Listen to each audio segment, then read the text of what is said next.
ફરી એકવાર નર્મદા જિલ્લાના ડેડિયાપાડામાં વિકાસ સપ્તાહની ઉજવણી હતી અને આ દરમિયાન સાંસદ મનસુખ વસાવા નર્મદાના જિલ્લા કલેક્ટર ઉપર આકરા પાણીએ જોવા મળ્યા છે।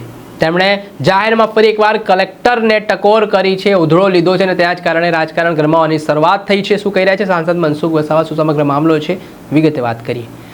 વૈષ્ણવજન તો તેને કહીએ જે પીડ પરાઈ જાનાને રે।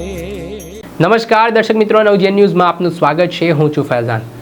નર્મદા જિલ્લાનું રાજકારણ અવારનવાર રાજકીય નેતાઓના નિવેદનોના કારણે ગરમાયેલું જોવા મળતું હોય છે। વાત કરીએ તો ભાજપના સાંસદ મનસુખ વસાવા, જે પોતાના બેબાગ અંદાજના કારણે જાણીતા છે, તેઓ અધિકારીઓને જાહેરમાં તતડાવતા હોય છે અને લોકોના કામ ના કરતા અધિકારીઓને તેઓ જાહેર મંચ પરથી ટકોર પણ કરતા હોય છે।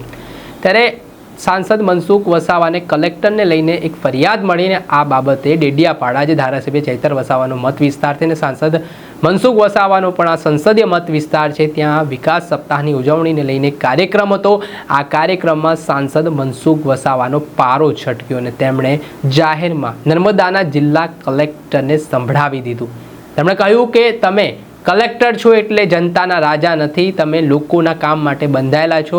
જે લોકો તમારા પાસે સમસ્યા લઈને આવે છે ત્યારે તેમની સમસ્યાનો ઉકેલ લાવો કે ન માત્ર રાજાશાહી જેવું વલણ અપનાવો, તેને લઈને તેમણે આકરા શબ્દોમાં વાત કહી હતી ને જાહેરમાં જ કાર્યક્રમમાં કલેક્ટરનો ઉધળો લઈ નાખતા ચર્ચાઓ વેગવાન બની હતી। આ મામલે શું કહી રહ્યા છે પેલા સાંસદ મનસુખ વસાવાનું જે આક્રમક વલણ સામે આવ્યું છે તેમને સાંભળો।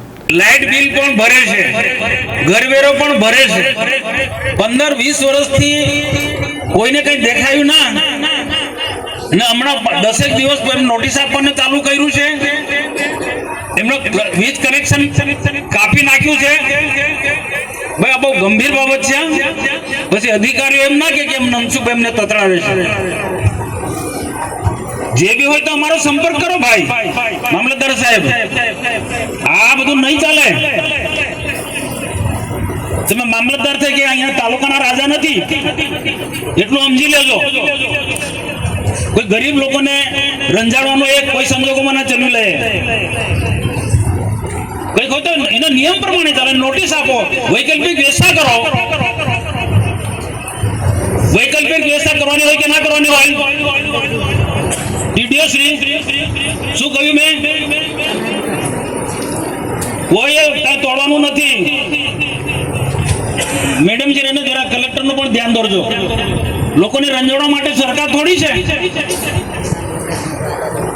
હવે કોઈ પણ કર્મચારી માનસિકતા, સરકારનો રૂલ્સ નિયમ હોય તો ધ્યાન દોરો, અમને કહો, તમે રસ્તો કાઢીશું।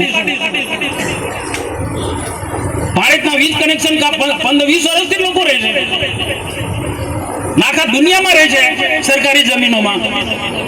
તમારે કોઈ પ્રોજેક્ટ લાવો છો મધ્યાહન ભોજન વાળો, એ પણ ખબર પડી, મધ્યાહન ભોજનનો પ્રોજેક્ટ લાવો છો, કેમ ભાઈ મધ્યાહન ભોજનના સંચાલકો ક્યાં જવાના છે? અહીંયા એક જ સેન્ટરમાં બધું મધ્યાહન ભોજન અહીંયા બધું બનવાનું છે ને અહીંયાથી આખા તાલુકામાં બધું સપ્લાય કરવાના છે।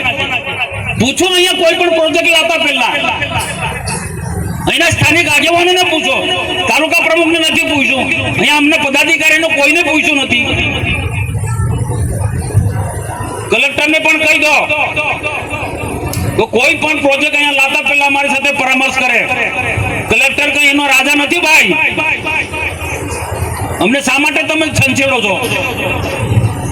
અમે વિકાસમાં માનીએ છીએ, તમારા પણ સહકારની જરૂર છે। એક હાથે તાળી નથી પડતી। વિકાસ કરવો હોય તો પદાધિકારી અને અધિકારીઓ બધે સાથે મળીને, પણ ગરીબ જનતાને, આદિવાસીને રંજાડવું ના હોય ને। કાયદો ભલે હોય પણ કાયદામાંથી પણ વ્યવહારિક રસ્તો કાઢવો પડે કે ના કાઢવો પડે? કાયદા તો છે, અમને ખબર છે, કાયદાનું પાલન અમે કરીએ છીએ, પણ આ કાયદાઓ થકી ગરીબોને, આદિવાસીઓને કે રંજાડવાનું થોડું હોય? આવું કોઈ સંજોગમાં ન ચાલી લેવા જાય। કઈ નહીં, સારી ખેતી કરી। હમણાં 2-4 લોકોનો ફોન હતો, હું રેસ્ટોરન્ટ પર જમવા ગયા હતા તે વખતે, તો કેટલાક લોકો સાહેબ બહુ મહેનત કરે છે, મકાઈ પકવે છે, પણ એ ડેડિયાપાડાના કેટલાક વેપારીઓ 2100 ભાવ ચાલે છે, એના બદલે 1800 ને 1900 આપે છે। ભાઈ મામલતદાર સાહેબ, ટીડીઓ સાહેબ, આના સાથે જે અધિકારી જોડે કહી દો, એવા વેપારીને કાં તો કેસ કરો, ચાલો અહીંયા આદિવાસીને છેતરવા આવ્યા છે, એ તો બંધ કરી દેવું પડે ભાઈ।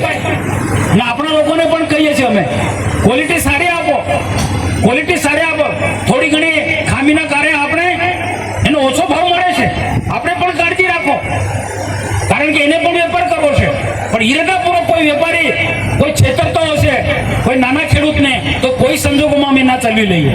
આ ડેડિયાપાડાના વેપારીને હું ખાસ ચેતવણી આપું છું, ભાઈ છેતરશો ના, તમને ભગવાન માફ નહીં કરે. આ ગરીબ આદિવાસી ખેડૂતને કેટલી મહેનત કરીને મકાઈ પકવે છે અને તમે એને લૂંટી લો છો. ભાઈ આ લૂંટવાના ધંધા બંધ કરી દેજો.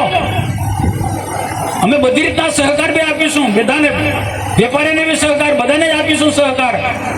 આ ભરૂચ જિલ્લાની અંદર મોટા મોટા ઉદ્યોગો હતા, એક સમય હતો લોકો રંજાડતા હતા, પણ મેં સહકાર અપાયો. ઉદ્યોગો ચલાવો, સ્થાનિક લોકોને નોકરી આપો. આજે ધમધમીને ઉદ્યોગો ચાલે. તમારે પણ વેપાર ધંધો કરો, અહીંયા સારી રીતના વેપાર ધંધો કરો, પણ આદિવાસીનું શોષણ નહીં કરો. ભાઈ આદિવાસીનું શોષણ નહીં કરો. મકાઈ એકલી વાત નથી કરતો, કોઈ પણ માં નહીં. અહીંયા ડેડિયાપાડામાં કોઈ પણ છે બાબતમાં આ વેપારી આદિવાસીનું શોષણ નહીં કરું છો. નહીં તો શું છે, આદિવાસી જ્યારે ફંટાશે ને તો અહીંયા તમારા ટગરા થી માંડીને બિસ્તરા પોટલા ઉઠીને નાવા પડશે. હું કહેવાય ટગારા બિસ્તરા પર ટગારા ત્રાજો, હું એવું નથી માનતો. નાના ખેડૂતોનું શોષણ કરે છે એ કોઈ સંજોગોમાં અમે ના ચાલી લઈએ. અને શંકરભાઈ બધા આપણે બધાએ આપણે ટીમ પણ બનાવો સાહેબ. એ જે તંત્ર હોય એના માટે એને સાવધાન કરો, સાવધાન. અને 2 દિવસમાં મને રિપોર્ટ મળવો જોઈએ કે જે શોષણ થતું હતું એ અટકી ગયું છે. નહીં તો પછી હું જાતે નીકળીશ. મેં જાતે હું નીકળીને બધાને અઘરું પડી જશે. આપણે સાંભળેલા સાંસદ મનસુખ વસાવા તેઓ લડી લેવાના મૂડમાં દેખાઈ રહ્યા છે. તેની સ્પષ્ટ નારાજગી સામે આવી છે ને આ ઘટનાના સંદર્ભમાં તેઓએ પોતાનો રોષ પણ વ્યક્ત કર્યો છે ને કલેક્ટરને કહ્યું છે કે લોકો માટે તમે કામ કરો. લોકો તમને વિશ્વાસ મૂકીને તમારી પાસે રજૂઆત લઈને આવતા હોય છે, ત્યારે સાંસદના આ વલણના કારણે હવે આ વિડીયો સોશિયલ મીડિયા ઉપર વાયરલ થઈ રહ્યો છે અને અનેક પ્રકારની ચર્ચાઓ પણ વેગવાન બની છે. દર્શક મિત્રો, આવા જ નવા વિડીયો સાથે આપણે માહિતગાર કરતા રહીશું, એટલે નવજીવન ન્યૂઝ જોતા રહો. વૈષ્ણવજન તો તેને કહીએ જે પીડ પરાઈ.